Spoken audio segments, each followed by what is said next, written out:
विविध सूचना मनोरञ्जन अनि जानकारीका लागि हामीलाई सब्स्क्राइब गर्नुहोला।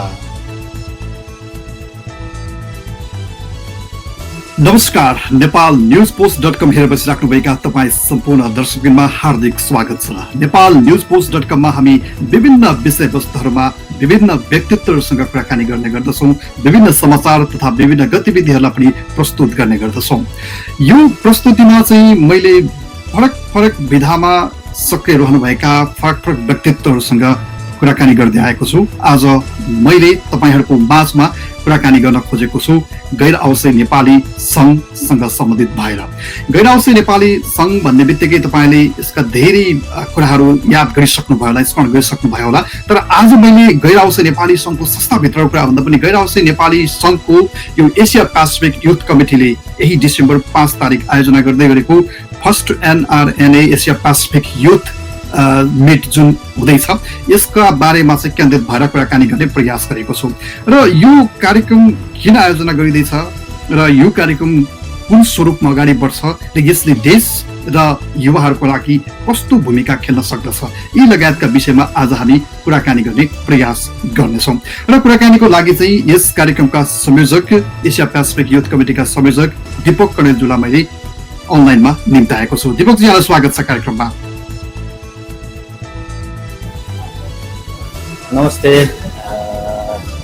राजनजी, सर्वप्रथम यस चर्चित जापानमा सबैको चिर परिचित र सबै सामु एउटा समाचार सम्प्रेषण गर्ने विशिष्ट मेरो अनलाइन नेपाल न्युज पोस्ट मार्फत मलाई चाहिँ आग्रह गर्नुभएकोमा यहाँलाई धेरै धन्यवाद। सर्वप्रथम यस अनलाइन टिप हेरिराख्नुभएका फेसबुक मार्फत जोडिनुभएका सम्पूर्ण जापानवासी एवं विश्वभरि रहनुभएका सम्पूर्ण अग्रजहरू साथीभाइहरूलाई म नमस्कार भन्न चाहन्छु। म एसिया पेसिफिक युवा संयोजक दीपक कणेल र विगतका हाम्रा कार्यक्रमहरूमा पनि युवा लक्षित सेकेन्ड जेनेरेसनलाई कसरी प्रमोट गर्ने भन्ने सन्दर्भमा स्पेस कन्टेस्ट गरेका थियौँ र त्यसले यहाँहरूकै अनलाइन मार्फत र सम्पूर्ण अग्रजहरूको साथ र सहयोग मार्फत अपार सफलताको पछि फेरि दोस्रो पटक युवाहरूको लागि लक्षित गरी केही गरौँ भन्ने उद्देश्यले यो युथ मिट आयोजना गरिएको छ र जसका उद्देश्य यहाँले मलाई सोधिसक्नुभयो यो गर्नुको मूल उद्देश्य भनेको किन हो र यसको आवश्यकता के छ त भन्ने सन्दर्भमा यहाँलाई म जानकारी गराउन चाहन्छु। वास्तवमा भन्ने भने अहिलेको युगमा र कुनै पनि देशमा विकासको लागि र एउटा व्यक्तिगत एउटा क्षमताको र व्यक्तिगत वृद्धिको लागि पनि र देश र समृद्धिको लागि पनि युवाहरूको महत्त्वपूर्ण भूमिका हुन्छ र जसमध्येमा युवाहरूले विभिन्न क्षेत्रमा काम गरिराख्नु भएको हुन्छ र उहाँहरूलाई कुनै पनि सेक्टरमा पहुँच नपुगेको हुनसक्छ। त्यो पहुँच पुर्याउनको लागि र युवाहरूका क्षमतालाई प्रदर्शन गर्नको लागि र त्यो क्षमतालाई कसरी एक युवाले अर्को युवासँग एउटा समन्वय गर्न सकिन्छ, एउटा exchange knowledge, youth knowledge exchange भन्ने एउटा टपिक राखेको छ, कसरी चाहिँ त्यसलाई आदान प्रदान गर्न सकिन्छ एउटा भन्दै गर्दाखेरि जस्तै यो कार्यक्रमको उद्देश्य अथवा यो कार्यक्रम चाहिँ आयोजना गर्नुको उद्देश्य जुन बताउँदै गर्नु हुँदाखेरि भनौँ न समग्र रूपमा युवाहरूको सशक्तिकरण र युवामा भएको क्षमता देशलाई समृद्ध बनाउनको लागि अथवा समृद्धिको लागि उपयोग गरौँ अथवा गर्न सक्ने वातावरण सृजना गरौँ भन्ने उद्देश्य हो भन्ने देख्दछौँ। एउटा सर्वसाधारण युवाहरूले चाहिँ जस्तै विदेशमा भएका मात्र होइन, स्वदेशमै भएका युवाहरूले पनि कसरी चाहिँ यो कार्यक्रमबाट लाभ लिन सक्छन् अथवा कसरी यो कार्यक्रमलाई चाहिँ उनीहरूले हेर्न सक्छन्, उनीहरू त्यो पहुँचमा पुग्न सक्छन्। धन्यवाद राजनजी। यो कार्यक्रमलाई सर्वप्रथम उद्देश्य त मैले भनिहालेँ र युवालाई जुन नेपालमा मात्रै नभएर विदेशमा मात्रै भएका युवा नभएर एउटा एक्सचेन्जको रूपमा नेपाल र नेपालभन्दा बाहिर युवाहरूको एउटा एक्सचेन्ज हुनेछ र यसलाई हामीले जोड्ने माध्यम भनेको अहिलेको जुम अनलाइन मार्फत अहिले चाहिँ चलिरहेको यो अनलाइन छ र फेसबुक, ट्विटर, अनलाइन युट्युब मार्फत यो हजुर जस्तै नेपाल न्युज पोस्ट जस्तै विभिन्न अनलाइन पत्रिकाहरू मार्फत नेपालमा विश्वसन्देश.com देखि लिएर हाम्रो NRN को मेन पेजदेखि लिएर विभिन्न कार्यक्रमहरू मार्फत हामीले चाहिँ सम्प्रेषण गर्नेछौँ र त्यसमा हाम्रा अडियन्सहरू लगभग विश्वभरिका युवाहरू हाम्रा अडियन्स हुनुहुनेछ र त्यसबाट स्किल र नन स्किल दुवै किसिमका हाम्रा युवाहरूले त्यसबाट ज्ञान लिन सक्नुहुनेछ। स्किलमा विभिन्न हाम्रा एग्रिकल्चर सम्बन्धी र नलेज एक्सेस सम्बन्धी, त्यस्तै गरी 21st सेन्चुरीमा युवाहरूको अपर्च्युनिटी के छन् देशमा भन्ने कुराहरू हाम्रा विशिष्ट महानुभावहरू पनि हुनुहुन्छ, उहाँहरूले बताउनुहुन्छ। र त्यस्तै गरी नन स्किलको बारेमा नेपाल सरकारका धारणा के छन्, कसरी चाहिँ युवालाई जोड्न सकिन्छ भन्ने कुरा हामीले युवा तथा खेलकुद मन्त्री विश्वकर्माज्यू, त्यस्तै गरी राष्ट्रिय युवा परिषदको कार्यकारी उपाध्यक्ष माधव ढुङ्गेलज्यू, उहाँलाई, त्यस्तै गरी हाम्रो नेपाली काङ्ग्रेसकोबाट हुनुहुन्छ दिला सङ्ग्रौलाजी, त्यस्तै गरी नागरिक समाजका अध्यक्ष हुनुहुन्छ निगम होमागाईजी, उहाँले विभिन्न किसिमका युवा सम्बन्धित कार्यक्रम गरिराख्नु भएको छ। र त्यस्तै गरी जापानमा बस्ने यो जाइका सम्बन्धी काम गरिराख्नु भएको छ राजन पौडेलजी, उहाँले युवाको लागि के कार्यक्रम छन्, विदेशमा बसेका कम्पनीहरूले कसरी चाहिँ युवालाई प्रस्तुत गर्न सक्छ भन्ने कुरा पनि जोड्नुहुनेछ भने यस्ता कार्यक्रमको मोडिरेटर हाम्रो जापानकै एनसिसी सदस्य सुरेश गुटीले गर्दै हुनुहुन्छ।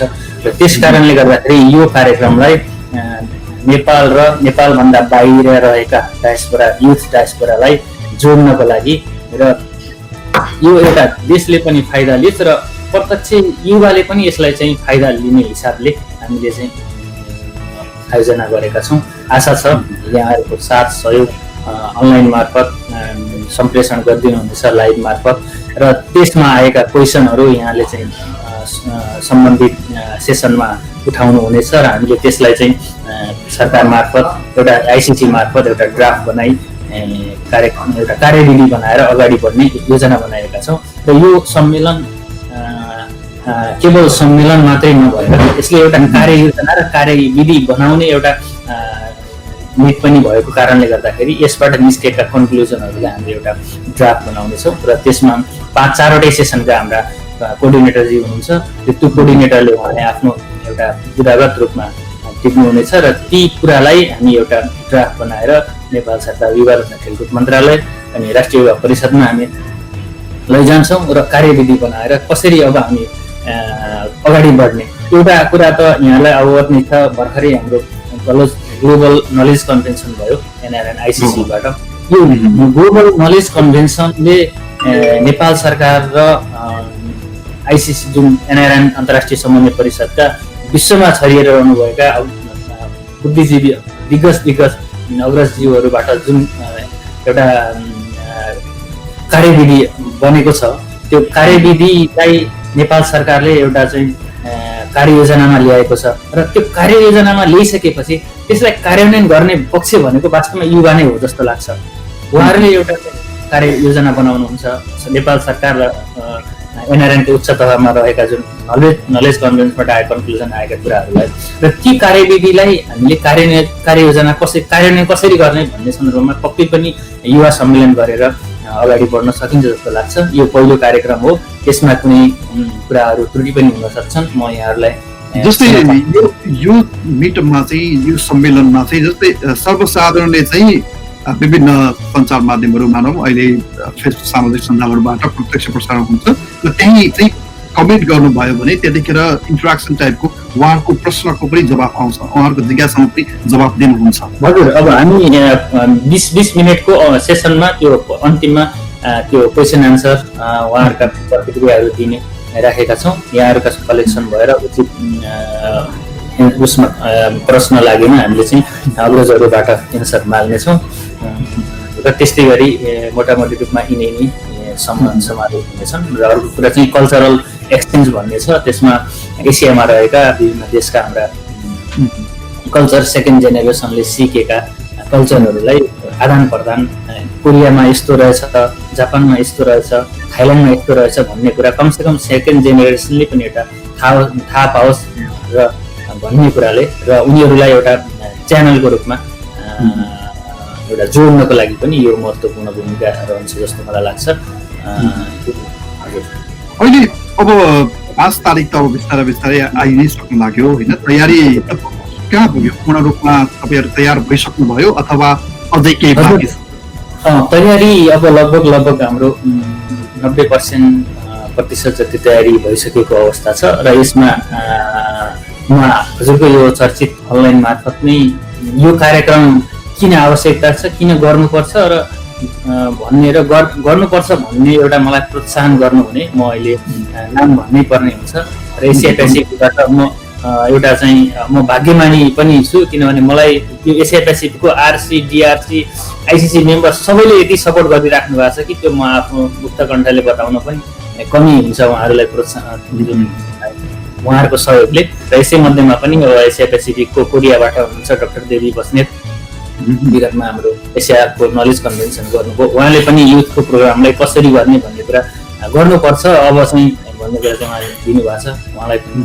र त्यस्तै गरी म्यानमारमा हुनुहुन्छ डाक्टर एकनाथ कतिवटा, उहाँले एनआरएनमा धेरै ठुलो योगदान गरिसक्नु भएको छ, उहाँको प्रोफाइल यही पहिला हामीलाई थाहा थिएन र उहाँले पनि यो कार्यक्रमलाई एउटा मोडिरेटरको रूपमा फिडब्याक धेरै नै दिइराख्नु भएको छ।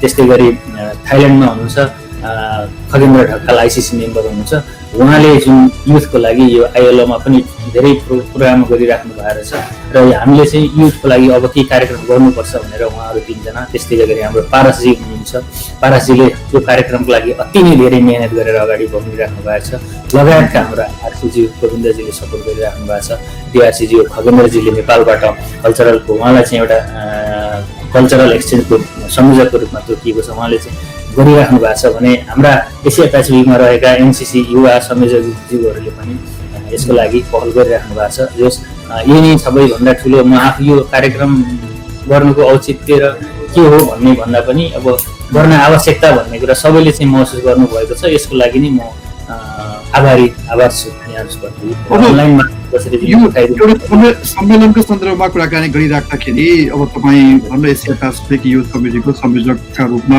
पद बहाल भइराख्दाखेरि वास्तवमा युवाहरू अझ भनौँ विदेशमा रहेका, प्रवासमा रहेका गैर आवासीय युवाहरूको चाहिँ मुख्य समस्याहरू के रहेछन् र यस्ता खालका सम्मेलनहरूले, यस्ता खालका गैर आवासीय नेपाली सङ्घको माध्यमबाट हुने कार्यक्रमहरूले त्यसलाई कसरी सम्बोधन गर्न सक्छ भन्ने लाग्छ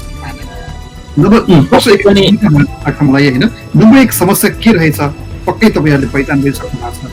नम्बर दुई त्यो समस्याको निराकरण र उनीहरूसँग भएका समस्याहरू मात्र होइन सम्भावना पनि छ, त्यसलाई कसरी युटिलाइज गर्न सकिन्छ? एकदम महत्त्वपूर्ण क्वेसन उठाउनु भयो राजनजी, मैले यसमा पनि बोल्नै लागेको थिएँ। वास्तवमा यस्ता कन्फरेन्स र यस्ता सम्मेलन नहुने हो भने विदेशमा बसेका हाम्रा युवाहरू पहुँच पुग्न गाह्रो छ।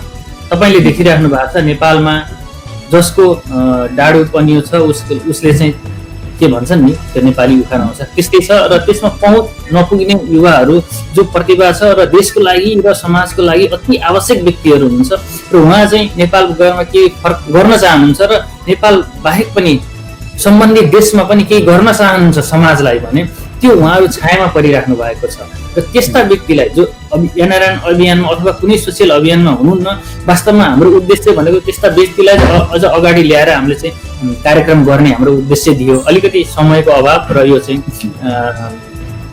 के भनौँ अब चाहिँ यो समयको अभावले पनि अब सञ्चारको अलिकति कमी भएको कारणले गर्दाखेरि धेरै साथीहरू युवाहरू अगाडि जोड्न सक्नु भएन। हाम्रो उद्देश्य त्यो पनि छ र आगामी दिनमा हामीले नै हाम्रो प्रायोरिटी त्यही नै रहनेछ, जुन स्किल र नन स्किलका युथहरूलाई दुई क्याटेगोरी बनाएर स्किल जो दक्षता हासिल गरेका युथहरू हुनुहुन्छ उहाँलाई जुन समुदाय सम्बन्धित निकायसँग पुर्याउने र नन स्किलको जुन युवाहरू हुनुहुन्छ उहाँलाई एउटा समस्याको समन्वयकारी भूमिका निर्वाह गर्ने र उहाँलाई चाहिँ एउटा चाहिँ आएको समस्या परेको बेलामा चाहिँ सहयोग गर्ने, यस्ता कुराहरूले गर्दाखेरि पक्कै पनि युवाहरूको प्रोत्साहन बढ्छ र युवाहरूलाई केही गर्न सकिएन, कार्यक्रम गरिएन भने यो देश पनि हामीले समृद्धिको जुन नारा अहिले चाहिँ बोकिरहेको छ नेपाल सरकारले त्यो पक्कै पनि साकार हुँदैन भन्दै यो कुराहरू लगभग यो चाहिँ अब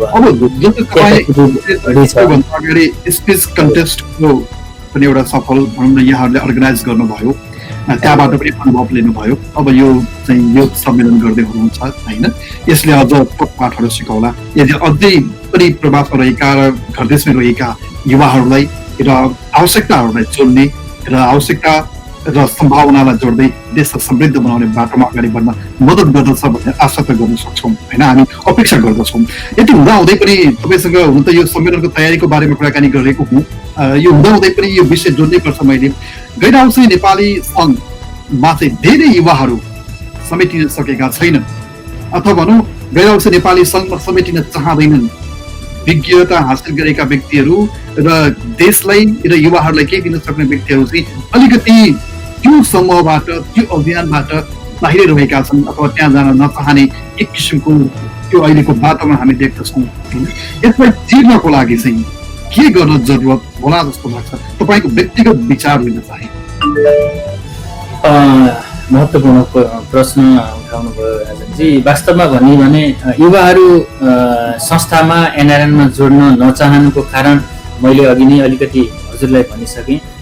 पहिलो कुरा त समयको अभाव छ, दोस्रो कुरा आर्थिक स्थिति र पहुँचको अभाव छ। यो दुईटा तिनवटा कुराले गर्दाखेरि जो युवालाई महत्त्वपूर्ण संस्थाको लागि चाहिने आवश्यकता र देशको लागि आवश्यकता पर्ने युवाहरू हुनुहुन्छ, उहाँहरू छायामा पर्नु भएको छ। उहाँहरूलाई छायाबाट बाहिर निकाल्नको लागि र उहाँलाई चाहिँ एउटा वे दिनको लागि यस्ता सम्मेलनहरू हुँदै जाने हामीले अपेक्षा गरेका छौँ। यो पहिलो एउटा सम्मेलन हो। यसले चाहिँ हामी अब आइसिसी मार्फत पनि आइसिसीमा पनि एउटा चाहिँ सम्मेलन हुने योजना चलिरहेको छ र यी योजनाहरू कार्ययोजनाहरू यी एजेन्डाहरू हाम्रा आइसिसीबाट पनि आएका एजेन्डाहरू आदरणीय आइसिसी हिमाल उहाँले पनि धेरै सपोर्ट गरिराख्नु भएको छ। त्यस्तै गरी युथ वुमन कोअर्डिनेटर हुनुहुन्छ रविना, अथवा उहाँहरूको पार्टमा यो पर्छ। हामी चाहिँ बेला बेलामा यी रिजनल पाँचवटै रिजनलका एसिया, अमेरिका, युरोप यस विषयमा हामी छलफल गरिरहेका छौँ। अबको दिनमा हामीले युवा लक्षित कार्यक्रमहरू गरेनौँ भने, सम्मेलन गरेनौँ भने पक्कै पनि ती युवाहरू सधैँभरि छायामा परिरहने, अगाडि नआउने। यस्ता मिटअपहरूबाट चाहिँ युवाहरूलाई नजिक्याउने प्रयासमा हुनुहुन्छ तपाईँहरू, युवाहरूलाई एकजुट बनाउने प्रयत्नमा हुनुहुन्छ। हजुर, एकदम। अब अन्त्यमा हामीलाई हेरेर बसिराख्नुभएका सम्पूर्ण दर्शकहरूलाई यो सम्मेलनका बारेमा तपाईँको तर्फबाट भन्नुपर्ने केही छ? हजुर, सबैभन्दा पहिला जुन म जापानमा बसेको कारणले गर्दाखेरि जापानबाट मलाई जति सहयोग गरिराख्नु भएको छ यो अनलाइन मार्फत, त्यस्तै गरी कार्यक्रम गर्दाखेरि पक्कै पनि आर्थिकको आवश्यकता पर्ने हुन्छ। यसको लागि केही रकम, थोरै रकम जुन आर्थिक सहयोग गरिराख्नु भएको छ, यसको लागि म धेरै धेरै आभारी छु। र हामीले जुन युवा सम्मेलनमा एउटा कुरा मैले हजुरलाई भन्न छुटाएँ, नेपालमा अलिकति प्रतिभा भएका युवाहरूलाई पनि प्रोत्साहन गरौँ भन्ने उद्देश्यले केही रकम सहितको एउटा सम्मान कार्यक्रम पनि राख्दैछौँ। यो पछि होला, अहिले चाहिँ नगरौँ। अब हामी तयारी गर्छौँ र प्रत्येक वर्ष हामी एउटा चाहिँ बेस्ट युथ अथवा कुनै एउटा नाम दिएर युथलाई एउटा प्रमोट गर्ने हिसाबले नेपालमा जुन व्यवसाय गर्ने होस् अथवा सामाजिक क्षेत्रमा लागेका युवाहरू उहाँलाई पनि एउटा प्रोत्साहन गर्ने हिसाबले हामीले एउटा चाहिँ पुरस्कार आर्थिक राशि सहितको एउटा चाहिँ सम्मान गर्ने एउटा चाहिँ निर्णय गरिसकेका छौँ। र हाम्रो पर्सि 5 डिसेम्बरको एउटा सचिवालयबाट पनि एउटा सानो कार्यक्रम छ, यहाँहरूले देखिहाल्नुहुन्छ। त्यसको लागि पनि हामीले नेपालमा भएका युवाहरूले सामाजिक क्षेत्रमा लागेका र व्यावसायिक सामाजिक क्षेत्रमा मात्रै नभएर व्यावसायिक क्षेत्रमा युवाहरूले के सफलता प्राप्त गरेका छन् भन्नेसित पनि हामीले अलिकति त्यसलाई चाहिँ प्रोत्साहन दिएर, किनभने हामी त युवालाई प्रोत्साहन दिनु त, त्यसले गर्दा पनि त्यस्ता युवालाई पनि एउटा चाहिँ पुरस्कार मार्फत, सम्मान मार्फत अब प्रोत्साहन गरौँ भन्ने उद्देश्यले पनि कार्यक्रम रहेको छ। र भन्दै आउँदो जुन हाम्रो सम्मेलन छ, यहाँले सबैले हेरेर सुनेर जुन लिङ्कहरू छन्, यहाँले जुम आइडी पासपोर्ट छ, यसबाट तपाईँहरूले सुन्न सक्नुहुनेछ र फेसबुक, युट्युब मार्फत आफ्ना प्रश्नहरू राख्नुहुनेछ। र यो हाम्रो पहिलो कार्यक्रम हो। यसमा कमी कमजोरी जुन व्यक्तिहरूलाई, जुन अग्रजहरूलाई, जुन साथीहरूलाई, जो दिग्गज साथीहरू हुनुहुन्छ उहाँलाई चाहिँ समेट्नु पर्ने थियो। समयको अभावले अथवा यो संचारको आदान प्रदान कारणले गर्दाखेरि जुन जोड्न नसकिएला, धेरै व्यक्तिलाई चाहिँ बोल्दाखेरि नि अलिकति अनुपयुक्त हुँदा केही सीमित अग्रजहरूलाई हामीले लिएका छौँ। आगामी कार्यक्रम यस्तै अगाडि बढ्ने प्रयत्न गर्दै यहाँहरूलाई यही नै भन्न चाहन्छु। अन्त्यमा सम्पूर्ण जापानवासी एसियामा रहेका साथीहरूलाई सम्पूर्णमा कार्यक्रम हेरिदिनु होला, सुनिदिनु होला र जिज्ञासा राखिदिनु होला भन्ने चाहन्छु।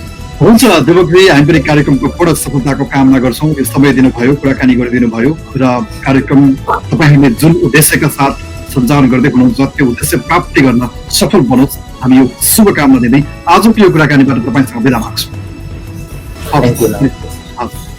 हामी कुराकानी गर्दै थियौँ गैर आउँछ नेपाली सङ्घ एसिया पेसिफिक युथ कमिटीले आयोजना गरेको भन्दा पनि गर्दै यही डिसेम्बर 5 तारिक चाहिँ यो अनलाइनबाट चाहिँ यो कार्यक्रम आयोजना हुँदैछ।